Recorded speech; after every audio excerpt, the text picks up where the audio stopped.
Anak Presiden SBY dijadikan tumbal pagar laut oleh Pak Jokowi.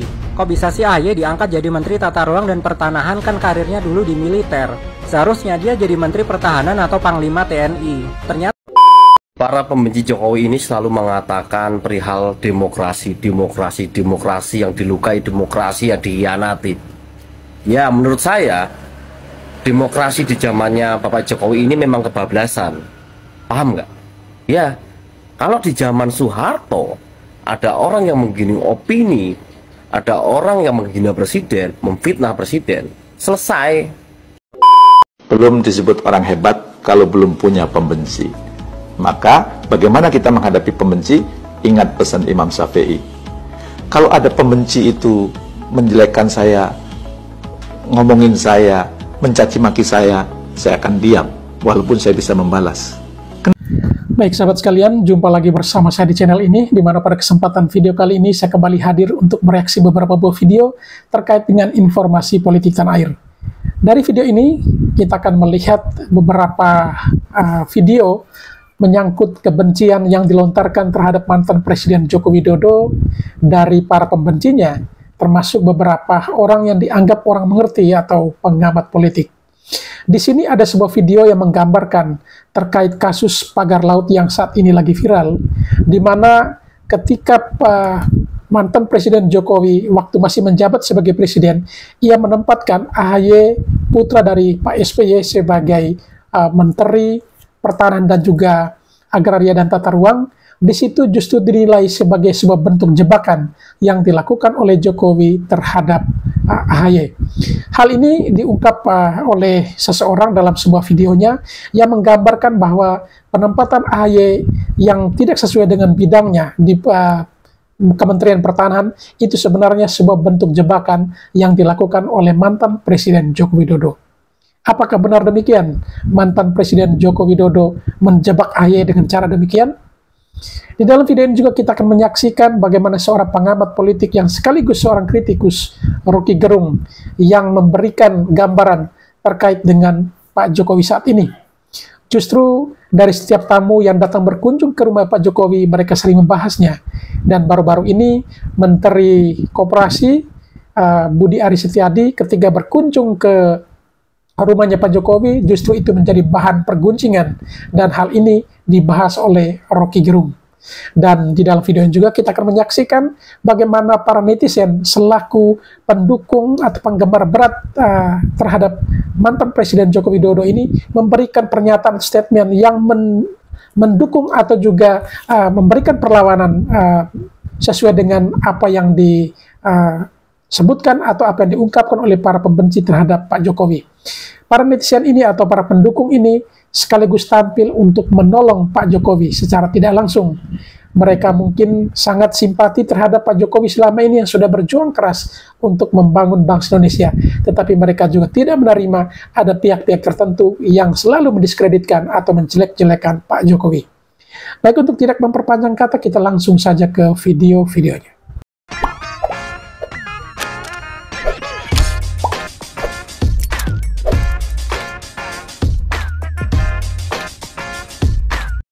anak Presiden SBY dijadikan tumbal pagar laut oleh Pak Jokowi. Kok bisa sih AHY diangkat jadi Menteri Tata Ruang dan Pertanahan, kan karirnya dulu di militer. Seharusnya dia jadi Menteri Pertahanan atau Panglima TNI. Ternyata banyak yang nggak tahu alasan Pak Jokowi mengangkat AHY di akhir jabatannya. Sebenarnya Pak Jokowi ingin memanfaatkan AHY untuk menutupi kasus pagar laut dan skandal PIK 2. Karena sertifikat guna dan hak milik di atas Laut Tangerang terbit di zaman Jokowi. Anehnya sertifikat itu dibeli dari rakyat hasil balik nama, sudah dibayarkan pajaknya dan dapat SK izin lokasi. Setelah ditelusuri, banyak warga desa Kohot yang namanya dicatut untuk penerbitan SHGB dan SHM. Padahal warga tidak mengajukan permohonan pembuatan sertifikat. Karena pemiliknya fiktif, warga rame-rame melaporkan aparat desa ke Kementerian ATR BPN. Mereka nih kayak pagar Gaza, pagar Palestina. Lihat gedung-gedung tinggi itu, kalian bangun, menggusur rakyat. Bapak Presiden Prabowo, lihat rakyatmu digusur. Karena mereka ingat waktu itu Said Didu pernah dilaporkan polisi karena mengkritik PIK 2. Ternyata yang melapor bukan dari pihak PIK 2, tapi orang dalam bernama Mas Kota, Kepala Asosiasi Pemerintah Desa Kabupaten Tangerang. Jadi ini jelas para kepala desa ikut terlibat. Terus kata AHY apa setelah dapat laporan? AHY bilang tidak tahu karena dia baru menjabat Menteri ATR BPN dari Februari sampai Oktober 2024. Sedangkan sertifikat itu sudah terbit sejak 2023. Terus kata Menteri ATR BPN sebelumnya gimana? Kata Pak Hadi Cahyanto, dia juga tidak tahu dan baru tahu saat kasus pagar laut itu viral. Kok jadi lempar-lemparan gini sih? Gak mungkin lah kepala desa main catut dan pemerintah daerah menyalahgunakan kekuasaan kalau nggak ada dalangnya. Sedangkan yang ngasih izin PSN PIK 2 ke Pak Aguan dan Pak Antoni Salim adalah Pak Jokowi. Untungnya AHY diselamatkan oleh Pak Prabowo karena Menteri ATR BPN sudah diganti, jadi dia nggak jadi tumbal lagi. Dan untuk Pak Jokowi, karena kasus pagar laut ini, dia akan terancam 12 tahun penjara. Aku suka ngebongkar kebusukan Pak Jokowi, follow untuk kelanjutan ceritanya. Bapak Mulyono, raja tipu-tipu. Mobil SMK hanyalah salah satu. Banyak fakta, banyak bukti ditemui. Mulyono serakahnya setengah mati. Ini nyanyian bukan sebuah isu, tapi kenyataannya memang begitu. Banyak fakta, banyak bukti ditemui. Tidak usah disebutkan satu-satu. Ini parah nih.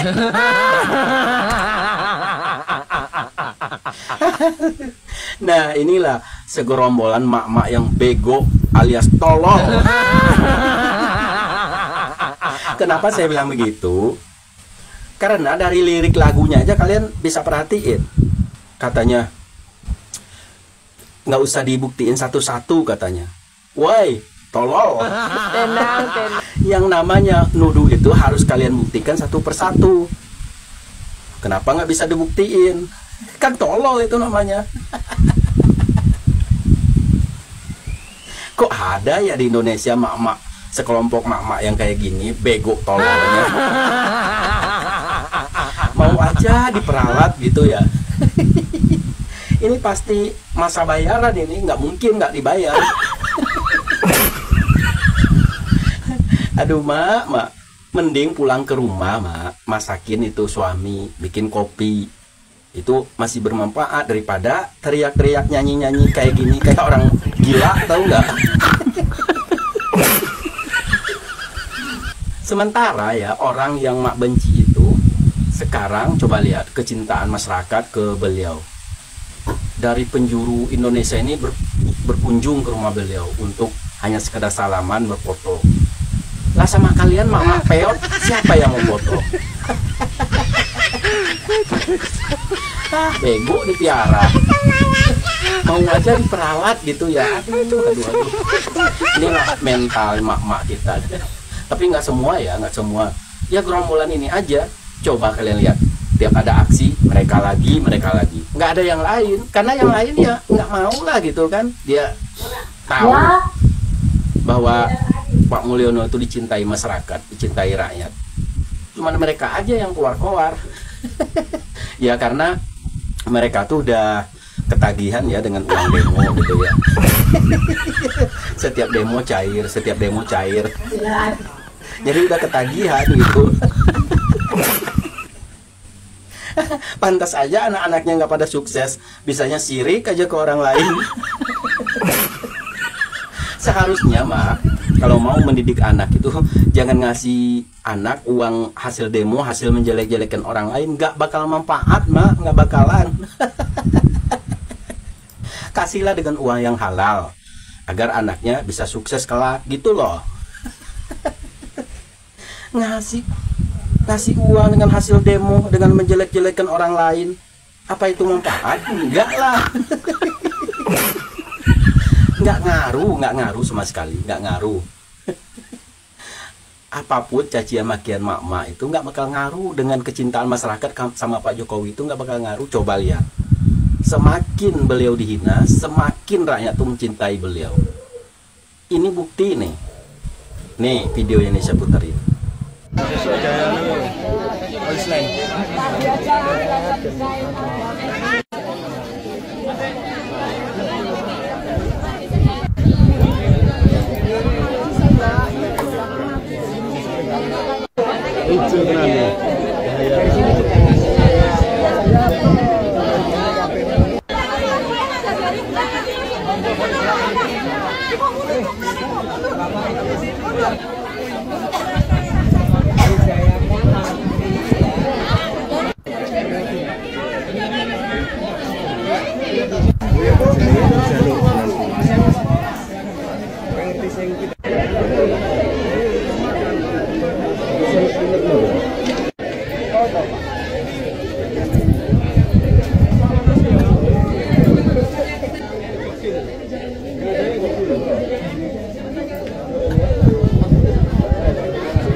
Semua yang bisa saya layani semampu saya, tidak mengundang, tidak mau menyampaikan apa-apa. Saya terima. Sangat ramah seperti itu ya. Jadi dalam artian tidak. Tuh, apa mak matanya buta nggak bisa melihat kenyataan ini, hah? Buta gitu matanya. Sini saya obatin dulu. Geram saya lihat yang kayak gini, gergetan gitu. Nih, yang memerintah sekarang tuh siapa? Hah? Pak Prabowo kan? Coba kalian. Coba mak ke Pak Prabowo kayak gitu. Berani nggak? Berani nggak coba? Pak Prabowo dihujat kayak gitu, berani nggak? Tinggal nama atau mak kalau berani ke Pak Prabowo dikandangin. Makanya mak tuh nggak berani ke Pak Prabowo, jadi pelampiasannya ke Pak Jokowi, ke Pak Mulyono, karena sama Pak Prabowo udah jelas-jelas nggak berani, tolol. Nggak nyambung. Yang sekarang memerintah itu siapa? Emang Pak Mulyono apa yang memerintah sekarang? Udah pulang ke rumah, urus rumah, masakin suami, bikin kopi buat suami, urus anak-anak yang benar, biar anak-anaknya pada sukses nanti. Oke? Kayak orang gila, tahu nggak? Ada pesan masuk pada saya dari Mas DJ Prasasto. Beliau menuliskan pesan kepada saya. Andai panjenengan itu buzzer, saya menggolongkan sebagai salah satu buzzer yang paling saya tunggu-tunggu. Semangat dan tetaplah bijak dan positif. Matur nuwun Mas DJ Prasasto. Anda menganggap saya, menggolongkan saya sebagai buzzer yang paling ditunggu-tunggu dan meminta saya untuk semangat supaya tetap bijak dan positif. Matur nuwun. Tapi masalahnya saya ini bukan siapa-siapa, apalagi buzzer loh. Kalau saya dipercaya jadi buzzer yo hebat, keren. Soalnya kalau buzzer kan pasti dibayar. Problemnya tidak ada yang bayar saya. Jadi saya ini bukan buzzer, saya juga bukan partisan. Jadi tidak ada keterkaitan dengan pihak manapun, kelompok manapun, komunitas apapun. Saya mewakili pribadi dan semua viti-viti saya adalah opini dan pendapat saya pribadi.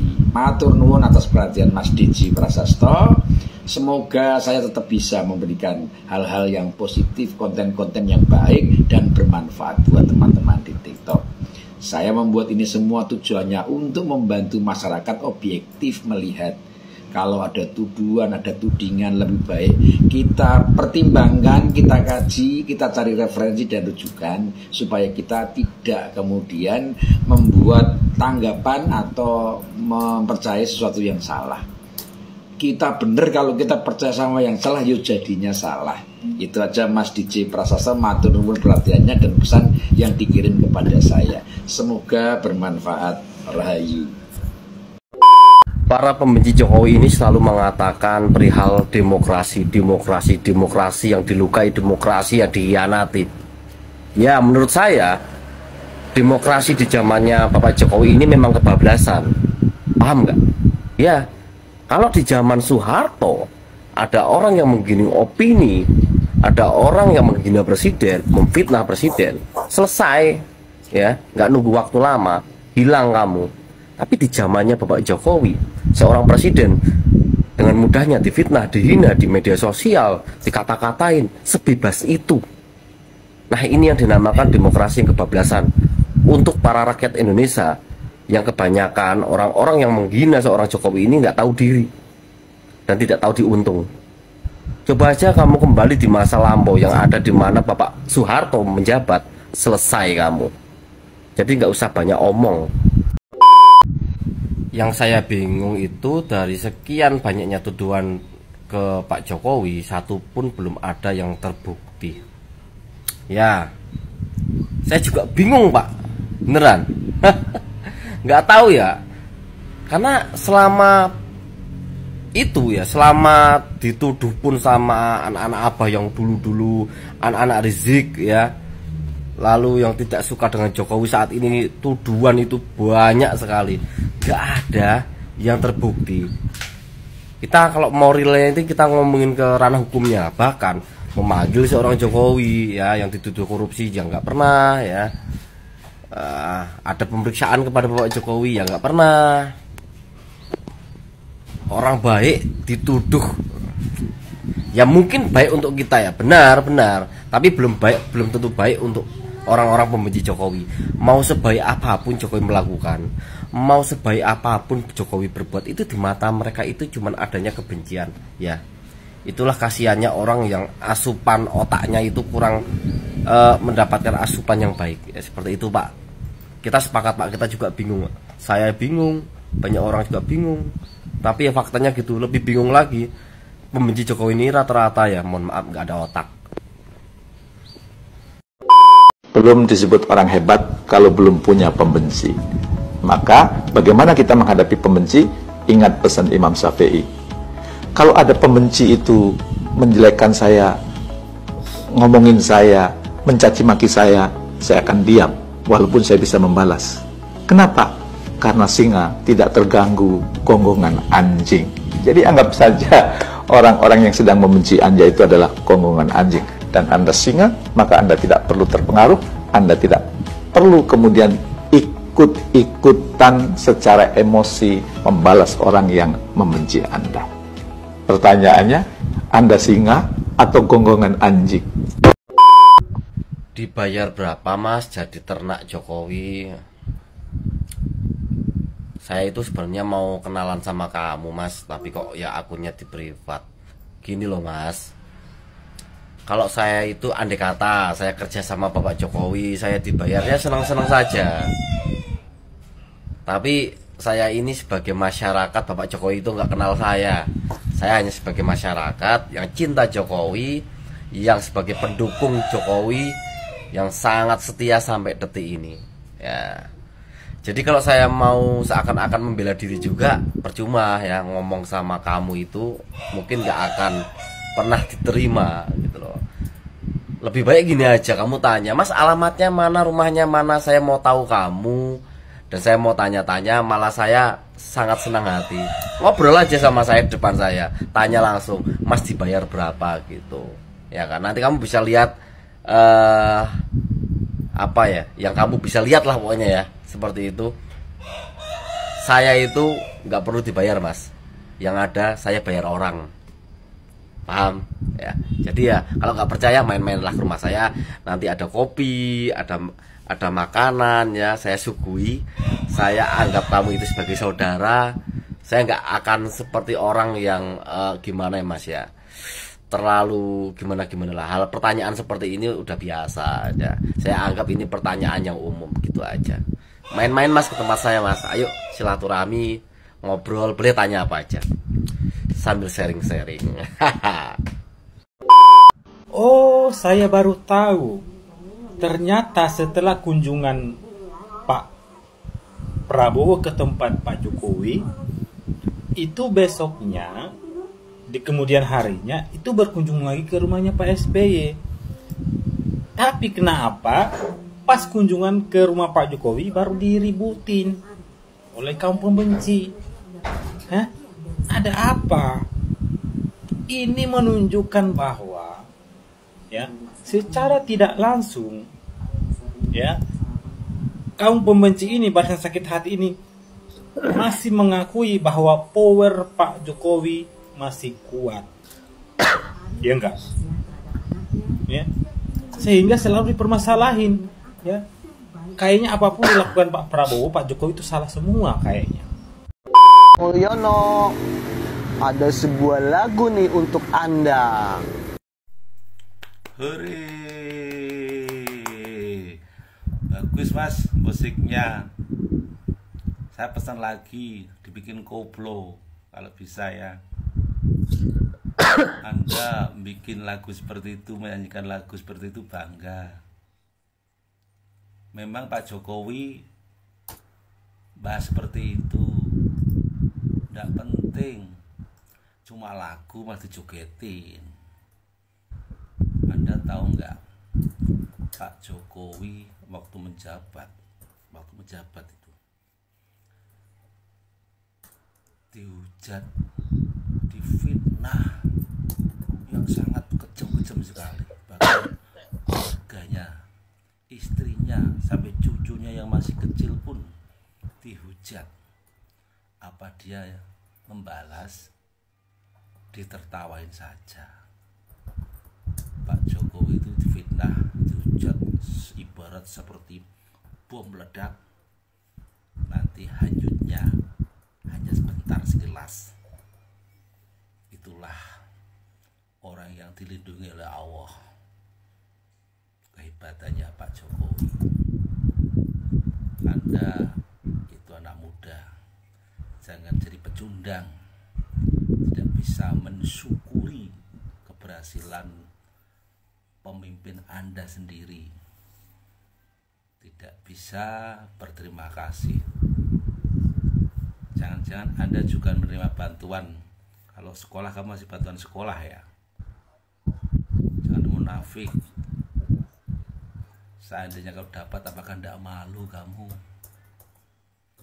Jangan lupa mas ya, saya pesan satu, dibikin koplo. Salam. Tentang Pak Jokowi, saya sudah lama tidak membuat VT untuk beliau.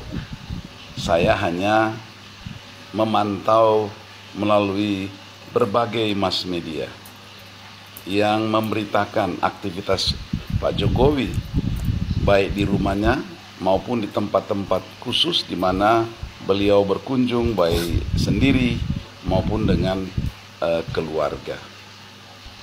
Tapi makin ke sini saya makin terkagum dan mau tidak mau harus membuat VT lagi buat beliau. Mengapa begitu? Coba Anda simak dengan baik. Coba Anda perhatikan dengan baik. Tidak putus-putusnya orang-orang, bukan satu dua orang, banyak orang berbondong-bondong mau bertemu dengan Pak Jokowi di rumahnya, di kediamannya di Solo.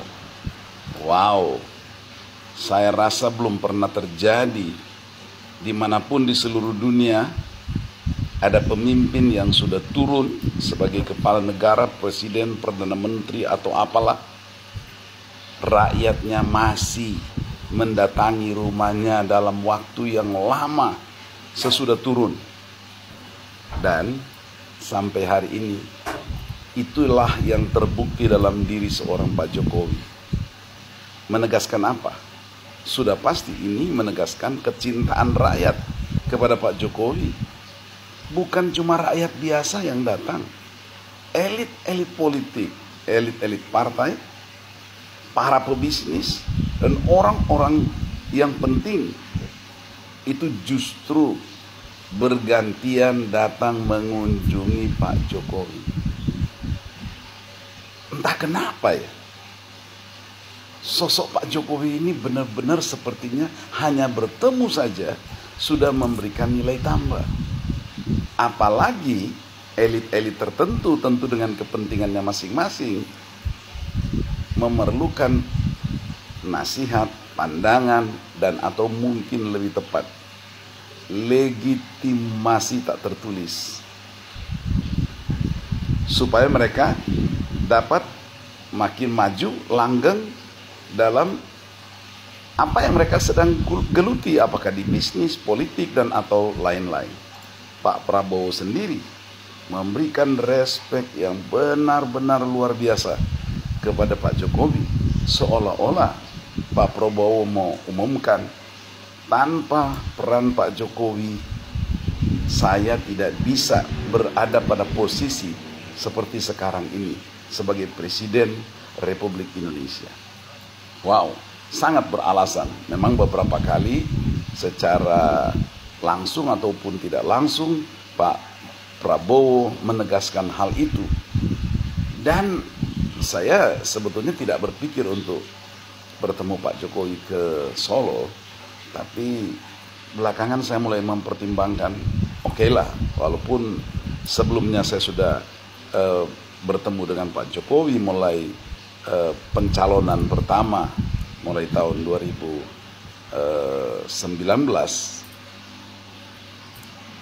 Sekarang saya mulai berpikir, wah lebih baik saya mungkin jalan-jalan ke Solo ya, pengen bertemu juga dengan Pak Jokowi langsung dan ambil foto bersama. Bukan cuma saya akan ajak istri dan anak-anak saya. Kapan ya, nanti masih mengatur waktu yang tepat untuk bertemu beliau. Ya sekedar foto dan sedikit berbincang dengan ucapan ya salam sehat.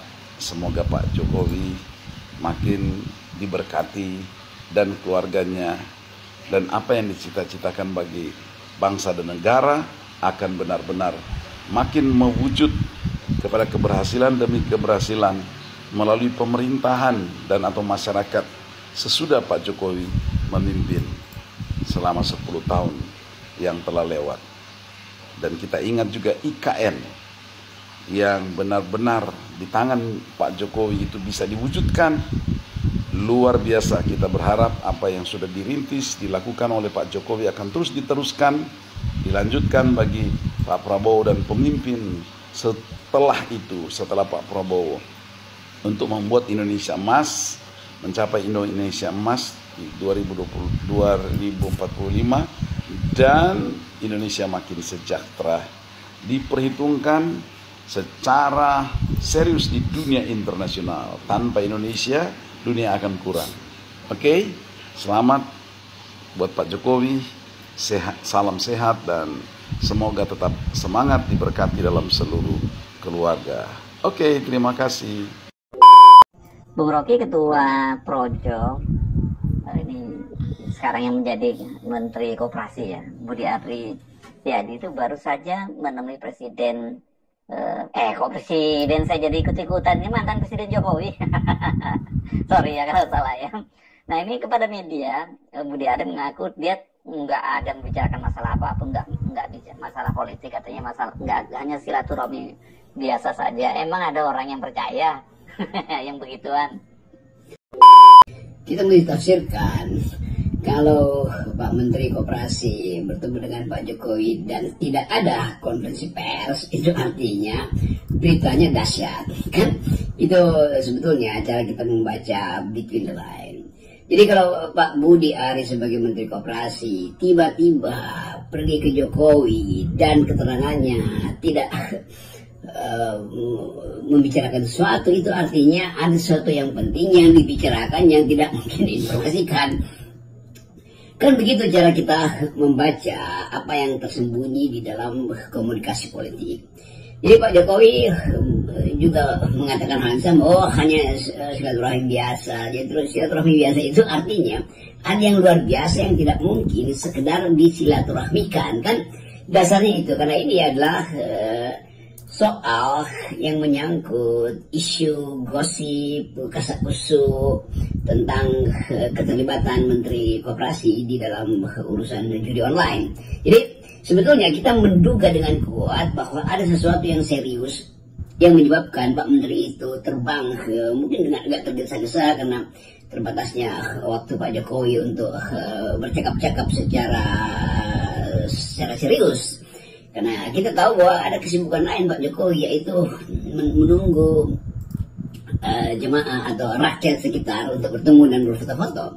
Jadi begitu Jokowi mengatakan ya tidak ada apa-apa karena banyak yang menunggu foto-foto, itu artinya ada sesuatu yang bisa dipastikan itu urusan kasus atau kondisi Pak Menteri Koperasi sekarang yang diincar dalam soal judi online. Dan kita tahu sekuensinya sudah pernah Pak Budi hari ini dipanggil KPK. Jadi tidak mungkin ada sesuatu yang masih bisa disembunyikan. Nah, opini publik justru berkembang agak liar karena keterangan yang dikehendaki oleh pers yang merupakan hak rakyat untuk tahu dianggap sebagai sekedar silaturahmi. Padahal kedudukan Pak Budi itu adalah menteri negara, menteri yang mengurus soal yang fundamental, yang sangat serius soal koperasi itu. Jadi mesti ada keterangan kan, urusan apa menteri pergi ke Pak Jokowi dan tidak ada keterangan. Harusnya ada yang bisa dikutip oleh pers, kan etikanya begitu. Seorang pejabat negara bertemu dengan mantan presiden itu artinya bukan urusan pribadi. Jadi saya kira itu dalil yang juga mesti kita hargai, bahwa publik ingin tahu apa urusannya seorang menteri di kabinet Prabowo pergi bertemu dengan mantan presidennya. Dan kita tahu Menteri Budi juga adalah tokoh utama di dalam politik Jokowi kemarin, yaitu sebagai ketua Projo. Kalau ngomongin Budi Ari ini, selain Projo, publik kan pasti selalu mengait-ngaitkan dengan judol. Ini saat Menkominfo dipimpin Budi Ari dan beberapa orang yang dikenal cukup dekat dengan dia kan kemudian sekarang sudah ditahan oleh kepolisian. Nah, kalau dugaan Anda apakah ada kaitannya dengan soal itu? Atau ada soal lain, misalnya soal reshuffle kabinet atau apalah? Ya memang, dan tidak mungkin ditutupi kasus yang semester lalu dibuka ke publik, yaitu keterlibatan aparat kementerian pada waktu itu Kominfo yang mengaku diperalat atau mengambil keuntungan dengan cara melanggar hukum, yaitu melindungi situs-situs judi online. Kan orang tetap menganggap bahwa ini ada satu struktur yang secara sebetulnya secara melekat di dalam kementerian yang dipimpin Pak Budi di kabinet yang lalu, yang menjalankan operasi pengumpulan uang melalui judi online. Dan itu akhirnya jadi persepsi publik, dan persepsi itu kemudian masuk sampai ke tingkat internasional. Itu juga yang menyebabkan OCCRP itu memberi label bahwa Jokowi adalah tokoh koruptor besar di Indonesia. Kan sinyal-sinyal itu datang dari persepsi publik, kendati itu persepsi yang tidak dibuktikan, tidak dievaluasi secara tuntas, justru persepsi itu yang dipercaya. Jadi kelihatannya ada hal yang amat mendesak. Mungkin Pak Budi harus menghadapi panggilan berikutnya dari KPK untuk minimal menjelaskan atau memberi keterangan lebih tentang pengetahuan beliau terhadap proyek, sebenarnya proyek kong-kali-kong antara ASN di kementerian dia dengan bandar-bandar judi online misalnya. Jadi semua soal itu yang harusnya dibuka ke publik tuh. Sekali lagi, Pak Budi bertemu dengan Jokowi di Solo di dalam kedudukan dia sebagai Menteri Koperasi itu, dan itu melekat dalam jabatan dia. Dan dalam jabatan itu juga sorotan publik terhadap kasus judi online yang sudah pernah diproses di KPK akan menimbulkan sensasi baru. Jadi publik mungkin menganggap ini mengirimkan info khusus pada Pak Jokowi sehingga harus pergi ke Solo, atau Jokowi memanggil Budi Ari itu untuk hal yang sama, yaitu ya semacam pemetaan terhadap potensi kasus judi online ini merebak kemana-mana. Dan pasti itu sama seperti kasus pagar bambu di laut itu, orang mulai mencium ada indikasi keterlibatan Presiden Jokowi ketika di pemerintah. Hal yang sama juga berlaku akhirnya pada kasus judi online. Jadi persepsi publik tidak mungkin dihalangi karena ketertutupan justru menimbulkan banyak spekulasi. Jadi itu hal yang harus diklarifikasi atau dijelaskan secara lebih gamblang oleh penegak hukum maupun oleh Pak Menteri Budi, supaya beliau tidak terus-menerus disandra oleh sensasi yang mengarahkan pada keterpojokan tuh. Dan begitu misalnya 2 hari lagi ada pemanggilan KPK terhadap Menteri Koperasi, orang mulai, nah gue bilang juga apa. Jadi harusnya itu yang diterangkan pada publik. Tapi kalau kita bicara Budi Ari dan Jokowi, kita tentu tidak bisa melepaskan dari berbagai langkah Prabowo yang sekarang ini secara serius melakukan pemberantasan korupsi. Makanya tadi kenapa saya singgung soal Judel dan Budi Ari ketika dia masih menjadi Menkominfo. Berkali-kali Presiden Prabowo memberi penegasan, bahkan dengan ekspresi yang serius terhadap pemberantasan korupsi, pemberantasan judi online tuh. Nah ini mesti punya akibat. Jadi kalau ada kelambanan untuk membuka kasus ini, kan tidak mungkin dibereskan karena ada pemeriksaan awal dan mungkin gelar perkara sebentar lagi akan dilakukan terhadap kasus judi online. Jadi Pak Budi pasti saya duga dengan kuat sudah bersiap dengan semacam strategi atau upaya untuk membersihkan diri itu. Tetapi upaya pembersihan diri itu harusnya diucapkan di dalam kapasitas dia sebagai menteri, bukan dengan memberi sinyal bahwa soal-soal ini sifatnya politis karena itu dia mesti pergi pada Presiden Jokowi. Justru itu menimbulkan kecurigaan baru bahwa ada peta baru atau ada problem baru yang mesti diketahui oleh Pak Presiden, atau sebaliknya Pak Presiden mengatakan ada problem baru atau fakta baru yang mesti diketahui oleh Pak Budi Ari. Nah kita hanya bisa berspekulasi tentang itu karena baik Pak Jokowi maupun Pak Budi Ari tidak melayani pertanyaan pers kan, atau menghindar. Justru itu menunjukkan bahwa ada yang disembunyikan. Nah poin-poin semacam ini yang memperburuk public relation dari pemerintahan kabinet Pak Prabowo kan, karena orang akan menganggap bagaimana seorang pejabat publik tidak mau di doorstop untuk kepentingan publik itu mengetahui apa isi pembicaraan. Kan mestinya itu diucapkan, kecuali itu rahasia negara kan, tidak ada rahasia negara di dalam soal judi online ini kan, atau memang itu rahasia di antara dua tokoh politik yang ketika itu sangat saling membutuhkan, itu Projo yang diketuai oleh Pak Budi dan Presiden Jokowi yang menginginkan Projo itu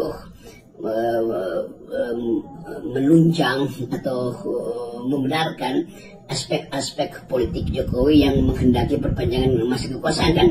Semua itu berkonteks di dalam masalah ini. Jadi sekali lagi, semua hal yang melibatkan dugaan publik terhadap keterlibatan Menteri Informasi waktu itu yaitu Saudara Budi dan hubungannya dengan dinasti Jokowi, itu justru yang harusnya dibuka supaya tidak berlanjut kecurigaan atau ya sebetulnya keingintahuan netizen itu tidak mungkin dicegah dengan sekedar berdiam diri baik Pak Menteri Budi maupun Presiden Jokowi. Nah kalau kita bicara warisan kasus Jokowi kan banyak banget ya, Bung Rocky, itu bukan hanya judol, tapi yang paling ramai sekarang soal pagar laut, dan juga jangan kita lupakan loh soal jamaah haji ya, yang heboh kemarin sampai dibentuk pansusnya, kemudian Menteri Agamanya diminta menghilang ke luar negeri. Kan pasti ada kaitannya dengan Pak Jokowi. Memang banyak skandal yang sebetulnya lagi diperhatikan oleh netizen masyarakat sipil. Jadi online itu salah satu. Mulai ada juga upaya untuk membongkar sebetulnya semacam kasus kuota haji yang melibatkan Menteri Agama Pak pada waktu itu. Fasilitas-fasilitas yang disediakan negara dianggap diambil jatahnya yang harusnya tiba pada jamaah haji jemaah haji biasa, akhirnya ada bagian yang dilimpahkan untuk jemaah haji VIP. Kan itu juga mulai orang bertanya, demi apa sebetulnya? Apakah dengan cara itu ada penyalahgunaan jatah itu untuk kepentingan ambil jatah politik atau menjual kursi yang mewah itu, kursi jemaah spesial ini untuk kepentingan kekuasaan waktu itu. Jadi semua hal yang menyangkut berita-berita atau gosip-gosip tertutup justru menjadi incaran kuriositas dan netizen. Nah semua itu terjadi karena ada pembalikan situasi ketika pindah dari rejim Pak Jokowi ke rejim Pak Prabowo. Prabowo tanpa teks dari awal sudah mulai menegaskan bahwa dia akan kejar para penjudi, dia akan kejar mereka yang memanfaatkan kapasitas kekuasaannya untuk menipu rakyat, dia akan kejar para koruptor. Jadi dalam kapasitas itu netizen memberi poin positif pada pemerintahan 100 hari Prabowo. Kan itu yang menyebabkan poin pada Prabowo itu sangat tinggi, tetapi tingginya dukungan publik justru berakibat pada tingginya tuntutan untuk menyelesaikan gosip, skandal, dan kecurigaan publik terhadap praktek penyalahgunaan kekuasaan ketika Presiden Jokowi berkuasa. Jadi kita mesti lihat bagaimana publik perlahan-lahan menuntun negeri ini juga untuk menghasilkan keterbukaan informasi publik. Itu yang membuat kita optimis bahwa netizen bisa menggantikan fungsi oposisi dalam menuntut keadilan, dan itulah yang kita sebut demokrasi deliberatif, demokrasi yang mengandalkan percakapan publik, yang mengandalkan etika publik, yang mengandalkan rasionalitas publik. Salam akal sehat. Ya, salam akal. Baik sahabat sekalian, setelah menyaksikan video-video tadi, barangkali ada yang mau dikomentari, silakan tulis di kolom komentar ya, terkait dengan video-video yang sudah disaksikan tadi. Dan kepada sahabatku sekalian yang mungkin belum sempat memberikan dukungan untuk channel ini, mohon dukungannya dengan menekan tombol subscribe dan membunyikan tanda loncengnya. Sekian dan terima kasih, dan sampai berjumpa kembali di video selanjutnya.